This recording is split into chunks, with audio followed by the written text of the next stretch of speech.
Indonesia, utamanya pejabatnya, harus terima kasih sama seluruh rakyat Indonesia. Karena itu aset yang sebenarnya Indonesia, ya seluruh rakyat Indonesia. Saya satu cerita ini hadis sahih di Bukhari, nggak bisa dipertentangkan. Ini hadis sahih di Bukhari, di Muslim. Di antara yang diapresiasi Allah itu adalah potensi jahat kita tidak menjadi, tidak kita wujudkan. Kalau seluruh rakyat Indonesia, tidak usah seluruh, seperempat kita ini maling semua. Itu negara miskin kok, karena biayai kita di penjara 2 tahun, 3 tahun. Separuh kita mentalnya membunuh, habis Indonesia. Seperempat saja, sepertiga saja, 1/8 saja punya mental killer, itu habis Indonesia.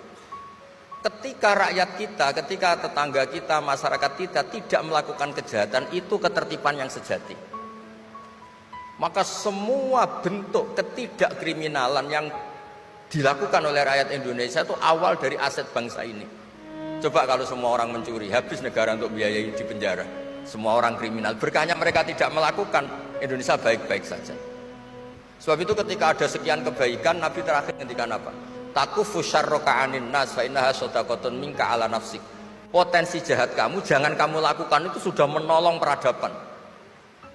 Para gadis tetap gadis karena nggak diperkosa. Orang yang punya kambing satu tetap punya kambing satu karena nggak dicuri. Orang yang berkarir tidak terhenti karena karakternya nggak dibunuh, tidak dihujat, tidak dihentikan, tidak disetop oleh cibiran, oleh bulian. Maka di antara 7 orang yang dilindungi Allah, fi dzillihi yauma la dzilla illa dzilluh, itu Nabi hanya cerita orang yang nggak jadi. Di antara yang diceritakan Nabi dalam sebuah hadis, saya ini lelaki sejati, sangat mencintai sepupu saya, dan saya mau ngumpuli dia, tidak mau sampai saya kasih uang 100 dinar. Setelah saya kasih 100 dinar, saya ingin ngumpuli dia dengan cara salah tentu. Dia gak mau dan berpesan, la tafuddal khatam illa bihaqqi. Kamu jangan ngumpuli saya sebelum nikah. Singkat cerita, pemuda ini gak jadi melakukan hal yang nista, yang gak benar. Itu sama Allah dijadikan wali, berkahnya nggak jadi. Jadi kalau potensi kejahatan kita tidak menimpa orang lain, itu sudah luar biasa. Jangan nunggu berjasa kita dapat penghargaan setelah kita jadi kiai besar, jadi dosen UGM, jadi ini itu. Semua masyarakat kita yang menahan potensi kejahatannya itu adalah aset sejati Indonesia. Karena sekali mereka berkejahatan, entah itu mencuri, merkosa, habis. Harapan kita sebagai bangsa habis.